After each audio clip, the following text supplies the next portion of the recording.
I'll run this one as well. We all can be mortals. Immortals. I couldn't hear the music once again, but this is all good. Heard it. Welcome back to Immortalites. Welcome back, everyone, to another episode of the Mere Mortals Musings. This is where myself, Kyron, And Juan over here. we get together and we talk about effective philosophy, pragmatic takeaways you can apply to everyday life on a particular topic. We are here on the 14th of February, 2024. Indeed, Valentine's Day. Exactly. Yeah. Valentine's Day, and we're going to call out. Thank you, Red Bull, for sponsoring it. No, I'm kidding. We've been sponsored in here, folks. One of the things I think I want to start saying this out straight away as well for people who maybe doesn't tune in straight away to the whole entire of the podcast. We are value for value enabled, aka we're not money hungry grubs looking for advertisers. You're not going to see randomly injected ads into shit like this. We are supported by the people who listen to us. So exactly. Want to call it out sometimes, not all the time, but I'm going to call it out today. No, it is a form of how we continue this podcast to be supported and hang around to the middle of the podcast. We talk about the people who've been supporting us and how you can go about doing that.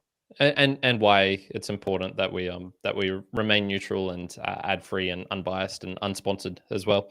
And yeah, this will get us on to two nice things. You know, Valentine's Day. What do you want to do for your Valentine? You want to have some financial security, boy. Yeah. Can't be rocking up to a date or to a date with your partner or your spouse, and you're like, oh, sorry, honey, I lost it. I lost all the child's, like security funds for the future. It's all gone. Yeah, it's all credit card gone. cancels out.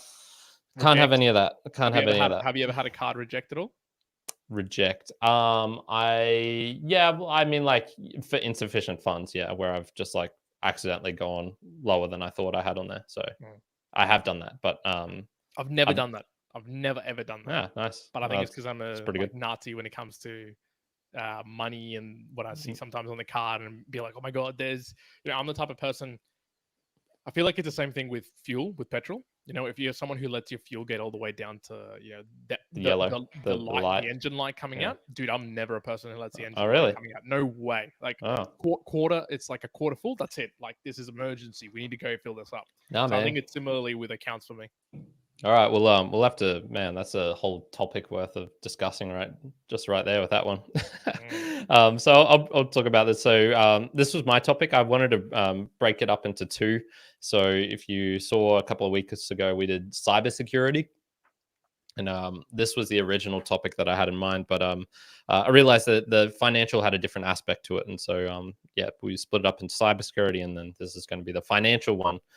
So just things to focus on. I'm not going to be talking about like investments or risk per se of what we personally like invest in or put our money into. It's more about securing the money that we have or perhaps don't have. And so that's very much going to be the focus on this, not just related to crypto. So if you've listened to us enough, you probably realize like, oh, they talk about cryptocurrencies a lot, in particular Bitcoin. I wanted to make this applicable to all financial considerations. So in my notes, I've very much tried to do that. So I'm going to kick us off right here, people. How to lose your money in 3 easy steps. So this is a bit of learnings that I've gotten over listening to a whole, doing a bunch of research and trying to figure out, okay, like how do people actually lose their money in the financial security sense? What are the 3 things that you should focus on? So what would you think the 3 ways that people most lose their money related to financial security? Overspending in comparison to what they're actually earning, losing their password, or just getting hacked. I'd say it's another one. I'll say those 2. Okay, so the 3 that I have here were trust, so giving it to the wrong person, human error, and then the scam and attack. So let's jump into the first one, trust. So just giving or leaving your money with the wrong person or the wrong entity seems to be pretty much like the predominant way that people lose money. And you can think of like all of the financial scams that are out there with regards to Ponzi schemes, the first Ponzi scheme with whoever his name was, Ponzi, and then they'll have like the Bernie Madoffs and people like that. So that's the kind of like stock market type one. in crypto, obviously, it's by leaving it with an exchange, and we've seen this many a time with Mt. Gox. Recently, the most notable one, FTX, and this is just where you can do it on trusting the wrong person, and I would even just say almost just trusting in general with money, where it's like a single point of failure of, here's all my stuff.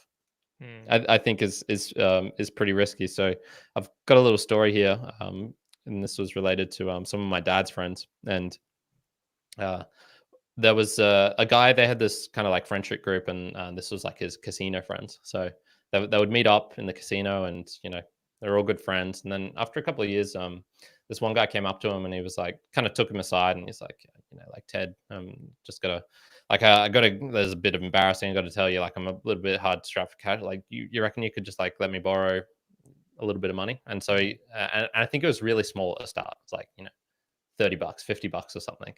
And my dad's just like, which feels kind of like inconsequential. Fine. Yeah, dad's just like, yeah, whatever, here, have it. A couple of weeks later, he comes back, and then he's, like, oh, I'm a bit of financial things. Once again, it's kind of embarrassing. You reckon you could like lend me $5,000? And then my dad's like, no.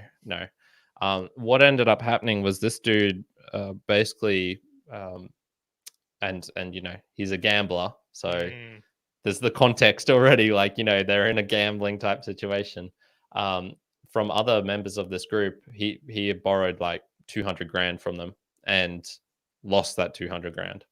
So this was like people who kind of lost, full on savings, like kind of like life savings type deal. Not everything, because they had other assets, but it resulted in like a lot of financial turmoil for like multiple people. And this is just one of those things where it's like, don't give your money to people. it's kind of like well, but let's be, I mean, clear on the how do we lose money with trust. It's part of it's like, how you hear like, I can only trust you as far as I can throw you, in that type of mentality. Trust can only extend so far, and for sure, trust in the very nature when it comes to finances. One, I mean, depends obviously on the percentage that you're playing around with. Again, if you're Elon Musk or a billionaire, fucking who cares if you're giving someone $1,000? And again, the trust level has to be so low. There's always like variations to it. But to everyday mere mortals, I guess it would be, there's a certain threshold, and I guess your dad probably encountered it in that, but most people do on financially. Hey, should I? All of a sudden, like well, it's part of the human of the second point, but specifically on trust is how much can I trust for X to be enforced? And X might be like, are you expecting get this money to be paid back or not? Are you? Is there a financial contract? Is it like a return related on to this particular investment, or is it, as you're saying, so contract? Similarly thing for me, I've had friends who've asked for small amounts of cash, but I've also had friends who've asked for to invest into companies. And again, trust comes into it where, hey, they're the one asking me, and there's a level of expectation of like, oh yeah, cool, okay, I'll see that money back at some point, or maybe I'm expecting a return. But there's always a threshold, in my mind, that I'm like, okay, there's a certain level where I go, okay, if that imbued trust that exists in a relationship doesn't extend into the financial realm, and I need to make that much more concrete through the form of a IOU, and that IOU looks like in very different ways, but putting it down, because in that, at least in that format, it's a contract. You can validate exactly what the exchange is in that particular transaction. Yeah, this is the hardest one, because I have no advice for people. My advice is don't trust your money with the wrong person or entity. But how do you decide that? And this is where it just gets so difficult, because for example, I've trusted my brother with ridiculous sums of money, and he's my brother, and so I trust him a lot. And I haven't seen behaviors outside of trying to look at him as a person objectively, going, okay, is he the type of person that would potentially like screw over their own brother? Same with these financial entities like FTX. I logged on. I created an account on there once. I didn't put any money in because I was just kind of like checking it out. But I saw no difference between that and Binance or any of these other big ones. And you could say the Sure. same with like individual stocks or even just the stock market in general. Like if you've never played around with it before, it's like it's a kind of black box. You don't know how, like, can I trust, Suncorp share trade? Can I trust this other thing? Well, it's also I don't know how to give advice for yeah, it. there's also the other from a different lens of it all.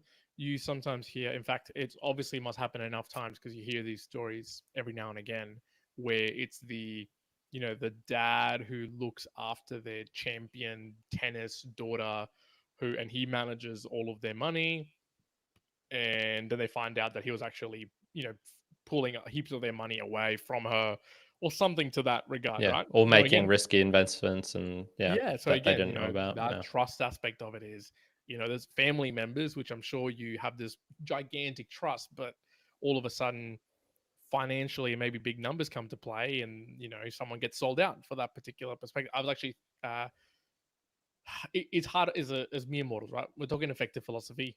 Most people on this earth, if you were like point blank said, "Hey, you need to go and manage this person's $1 billion a year revenue, and you can manage all their money, and you have this view that, hey, you could, if you wanted to, you could probably like leech off and do something different things." Trust goes can only go so far sometimes between like human to human in the emotions versus how much something else could pull them away. I'm not saying everybody will, but a lot of people would. yeah. The only thing I can recommend to kind of solve this dilemma, which is, you know, unless you're always trusting something, because if you're not, if you're like all in crypto anarchy, I'm holding my own keys, I can't trust anyone else, that sort of thing. You still have to trust the software wallet or the hardware wallet that you use to buy it from, and or you could try and validate it yourself, and create your own custom solution. And but then it's like, oh, can you trust the operating software? Okay, no. So True. you gotta so there's always got to be some level involved. All I can kind of recommend is uh diversification, and just the not in like the standard sense of diversifying your portfolio, whatever that is, or your savings, but I'd recommend having multiple banks. I'd recommend having multiple places where you could get money, if you needed to really quickly, and multiple locations where you're investing money as well. That's all I could kind of recommend, and not having just that one point of failure, no matter how much you trust that person or that entity, because shit just happens. And look, I've done these stupid things myself. I left. I bought crypto, and so I had Bitcoin, Ethereum, and Litecoin in 2017. I left it on an exchange for about 3 years. BTCmarkets.net was what it was. I got lucky. Nothing bad happened, but it could have. Yeah, yeah. So that's probably the number one way that people lose their money. Second one, human error, and this is usually done by exceeding or overestimating your kind of like technical capability, or perhaps your understanding of what you think is really going on. So, or by ignoring best practices. So I've got a whole list of best practices closer towards the end, but there's a podcast I listen to called Bitcoin Dad, and Bitcoin Dad, he's been in Bitcoin for a fairly long time, and he had his stash, and he was creating a multi-sig.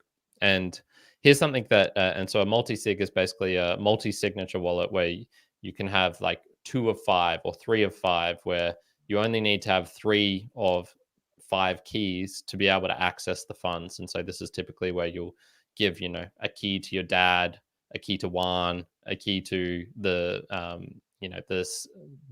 bank manager or something like that, key to your financial advisor, and one for yourself. And then that way, like if you need to, it's unlikely they're going to collaborate together, but you are the like main linchpin linking them all, so you can do this. And basically what he did was he overextended his capabilities of what he thought he knew about multisig. And here's something that you might not know, Juan. So you only need 2 of 5 seeds. So you create your seed phrases, and if you're doing a 2 of 5, you only need 2 of them. But what you do need is 5 of 5 for the public keys. So you actually need to know the addresses a public address or the pub key of all of these 5 different kind of wallets. I never knew that myself. I'm not sure if that's how Bitcoin Dad lost, or not lost, but made inaccessible his funds. But he's a really smart guy who knew what he was doing, but exceeded what he thought he knew he was doing. That's a good point of putting it. That the human error is exceeding, I guess, your known boundaries or capabilities, and just kind of getting lost in the error prone in the systems. And like the way that I would perhaps apply this to a non-crypto sense is, so Juan is doing a lot of stuff with a business. His tax scheme is way more complex than mine, way more complex.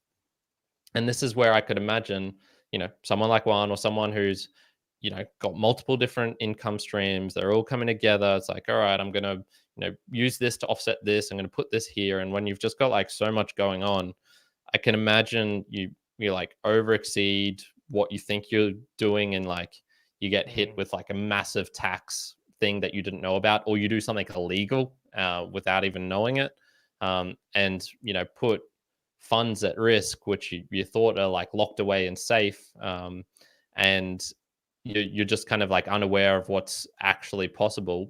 Probably another good example is the prenups and things like that.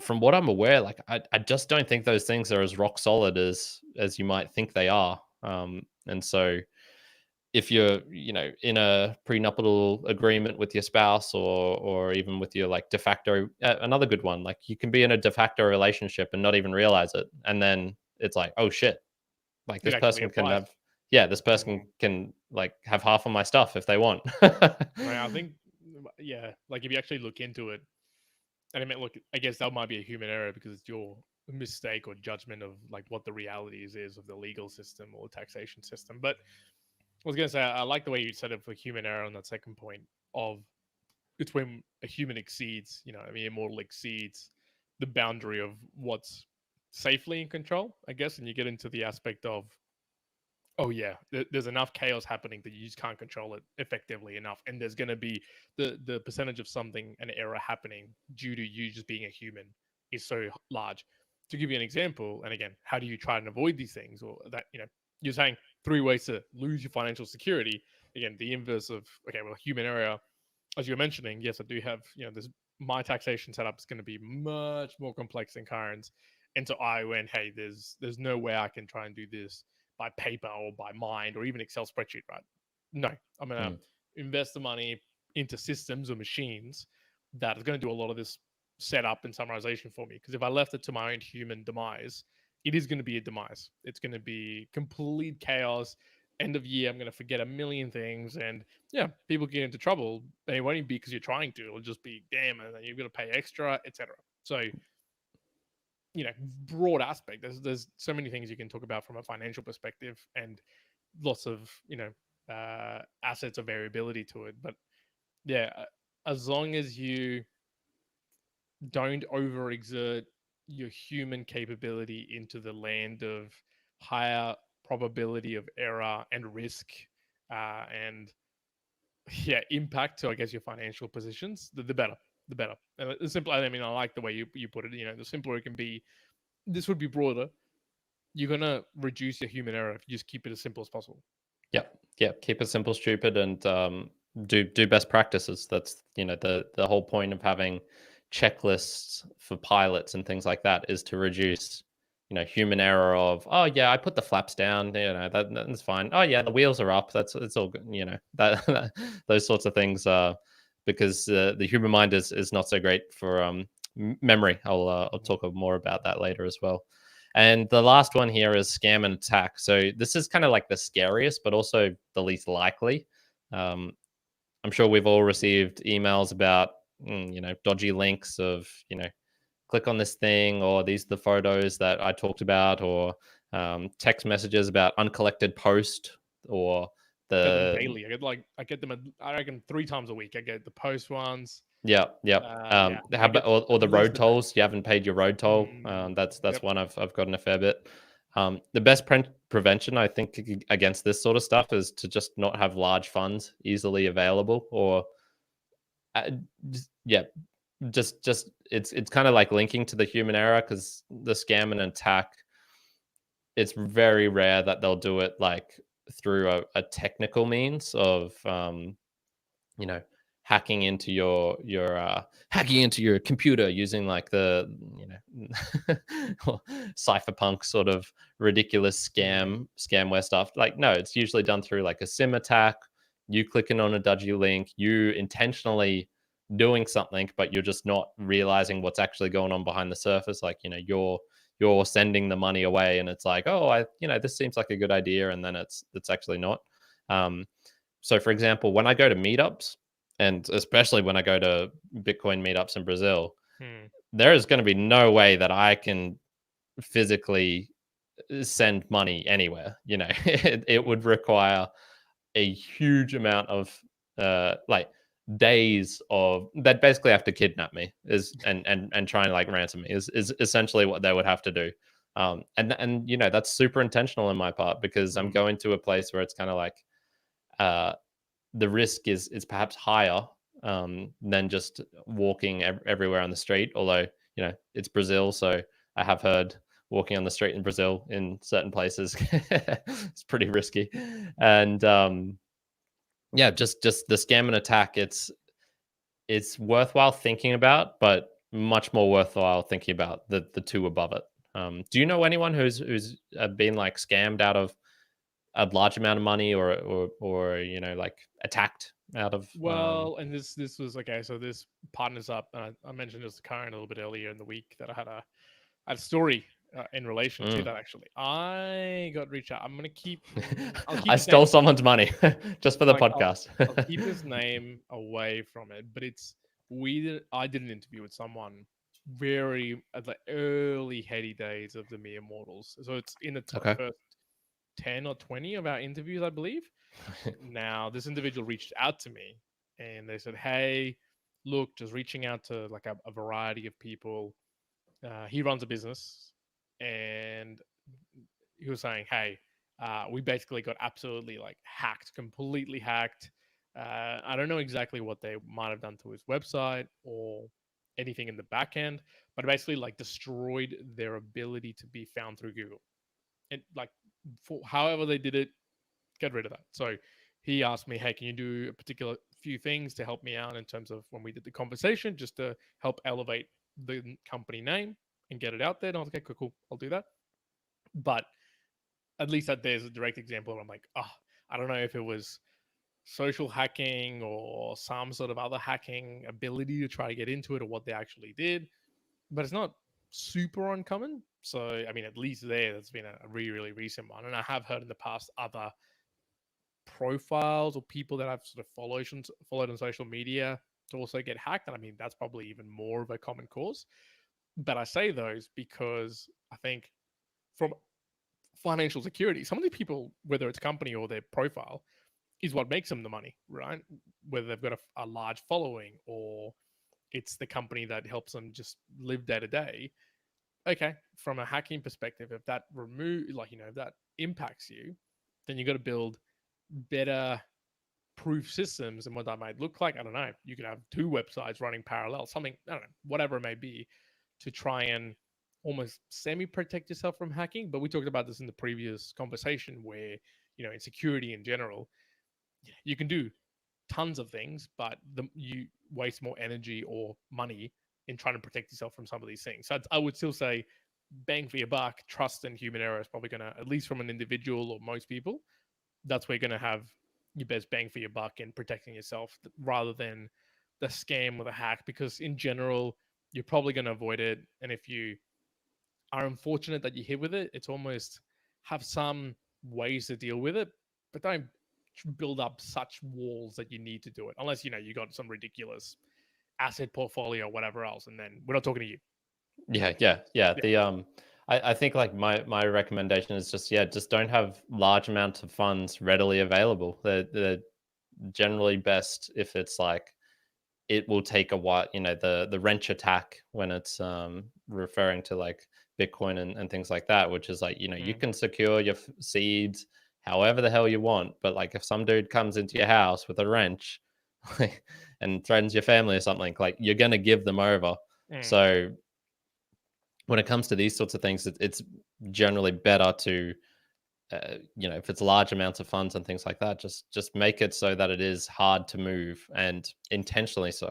Exactly. Well, and one piece of financial security before we move in some of the other topics as well is that the band of people, like what we're talking about here in this podcast, will probably resonate with a good majority of, I guess, like a middle band of people who probably exist in this world. If you're if you're listening to this still and you've gone this far, I'm going to assume that you have some sort of assets or salary or something. If you don't, like if you're, hey, I'm homeless, but I'm listening to the Mere Mortals podcast on the street, probably not helpful. Like none of this is going to be helpful.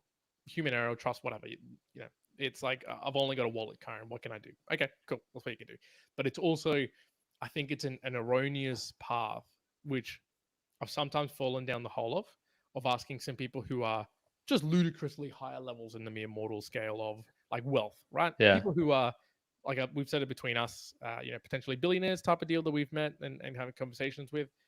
There's no point asking them what they do from a trust perspective or a human error perspective or a scamming, hacking to a large extent, because it's just completely different like levels. Like there's no point of asking like, oh yeah, I put us through like 3 levels and then I have 2 individuals who have the keys to the bank in my Swiss vault and then they both have to open it and then I can get all my keys. And no, what, this doesn't exist in the mere mortal range. Yeah, I think the general, like the examples obviously we give are not going to be great, but I think you can still apply it to the both, like, if you've only got $1,000, $10,000 to your name or something like that, it's you're kind of skirting by of, if a bad accident happens, you're kind of like skirting by of like, oh shit, I have to give all of my money to pay for this car wreck or for a new car or something like that, or like expensive medical bills that have just arisen.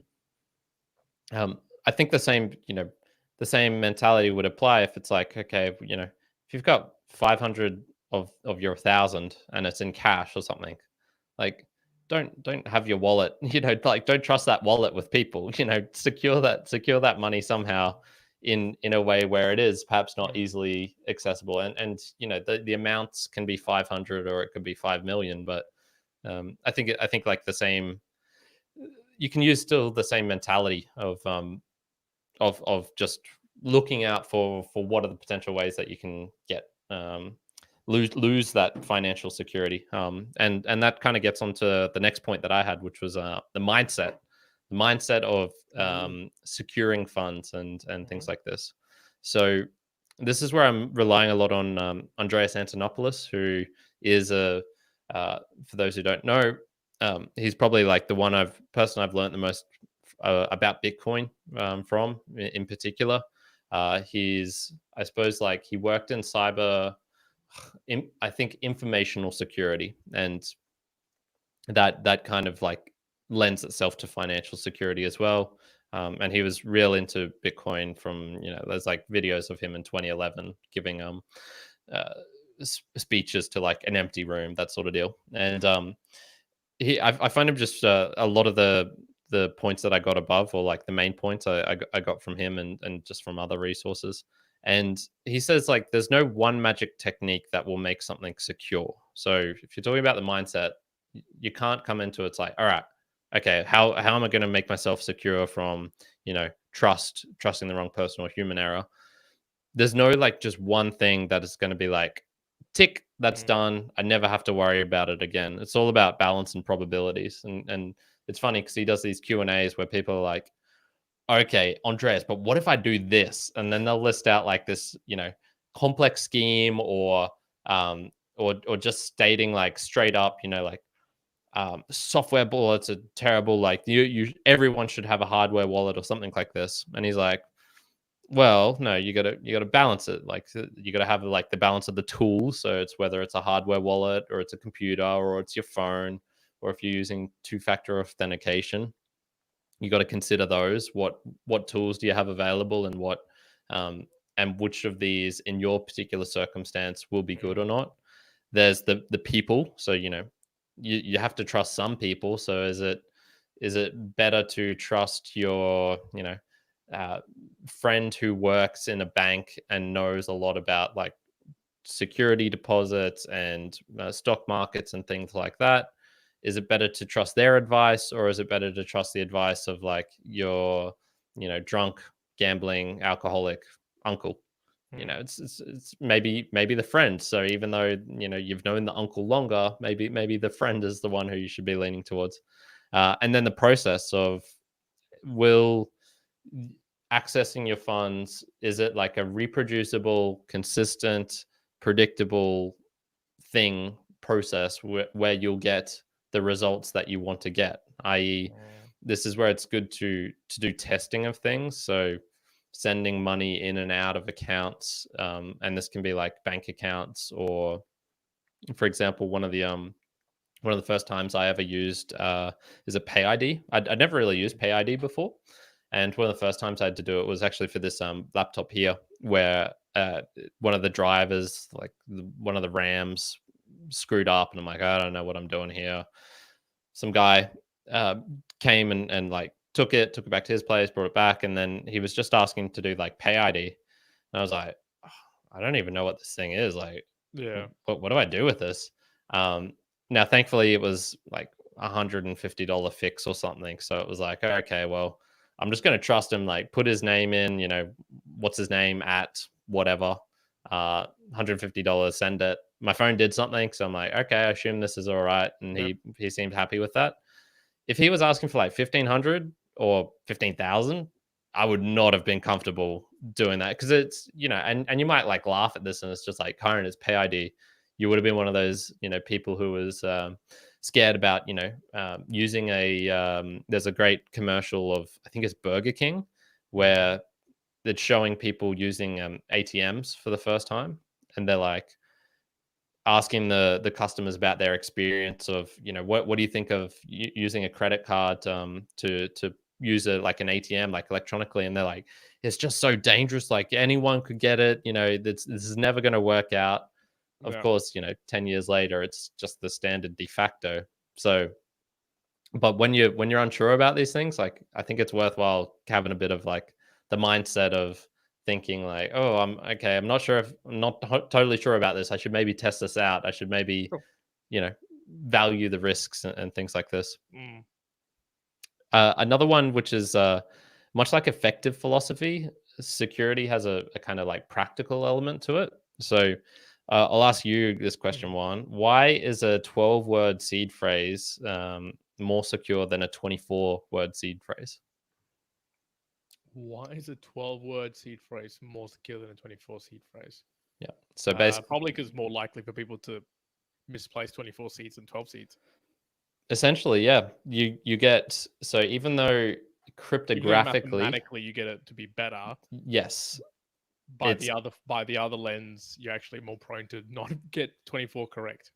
Correct. Yeah, it's much harder to store, and you are more likely to do something stupid with having 24. And so, like, for those who don't know, 12-word seed phrase is basically, there's a big long list, and when you create an address of whether it be Bitcoin, Ethereum, whatever, any of the cryptocurrencies, you get a set of words from this, which essentially just a human readable way, much like a website, meremortalspodcast.com. It's actually just linking to like an IP address somewhere, or I don't even know really. It's linking to somewhere which is like a long string of digits and numbers, but meremortalspodcast.com is easy and kind of human readable. This is the same sort of thing where you have like a list of words, and the chance of anyone being able to guess 12 of these words in the correct order from this, dictionary of 4,000 words or however much it is, it's, more atoms than there are in the universe. So if you have 24 of that, it's like multiplying that by multiplying that by multiplying that, it's just such an absurd number that, if you could have all of this number in your brain, it would be so dense a black hole would form, that sort of thing. So you don't get any additional security, but you do have, just more risk of misplacing it, or you're just going to have to ride out more. Like it's just, there's no practical reason why you would actually want 24 instead of 12. And this is related to like 128 versus 256 bits of entropy, if you want to get into that. So there's plenty of other things like this where you might think it's a great idea to,